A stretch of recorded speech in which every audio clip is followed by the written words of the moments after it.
বাইরে বৃষ্টি বৃষ্টি ওয়েদার, তাই ঘরে বানালাম হায়দ্রাবাদি স্টাইলের চিকেন কারি। তার জন্য প্রথমে বেশ কিছুটা সর্ষের তেল গরম করে তাতে একে একে পেঁয়াজ কুচিটা দিয়ে দিলাম। এদিকে আমি শিলবাটাইতে আদা রসুন কিছুটা মশলা আমি পেস্ট করে নিলাম। এখন শিলবাটাইতে আমি পেঁয়াজ বেরেস্তাটা তুলে সেটাকে এখন শিলবাটাইতে বেটে নিয়েছি।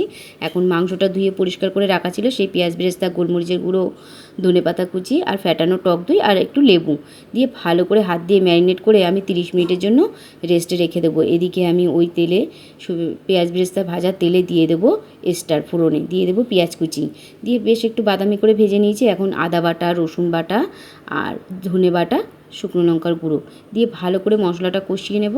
এখন মশলা থেকে তেল ছেড়ে এসে দিয়ে দেবো হলুদ গুঁড়ো আর অল্প একটু জল দিয়ে আরও একটু মশলাটা বেশ কিছুক্ষণ ধরে 2-4 মিনিটের জন্য কষে নিয়েছি।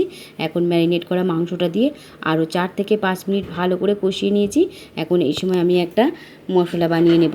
জিরে সমস্ত কিছু এখন আমি শিলবাটাইতে গুঁড়ো করে নিয়েছি। এখন সেই মশলাটা দিয়ে দিলাম আর একটু দিলাম কাশ্মীরি লঙ্কার গুঁড়ো, কয়েকটা কাঁচা লঙ্কা দিয়ে ভালো করে আরও একটু 2-4 মিনিটের জন্য কষে নিলাম। এদিকে পরিমাণ মতো নুন আর ধনেপাতা দিয়ে আরও একটু নাড়াচাড়া করে বেশ কিছুক্ষণ রাখলেই আমার একদম পুরোপুরি রান্নাটা তৈরি হয়ে গিয়েছে। এখন আমি মাংসটা নামিয়ে নেব। গরম গরম ভাত, লুচি, রুটি সব কিছুর সঙ্গে এই চিকেন কারিটা খেতে ফাটাফাটি।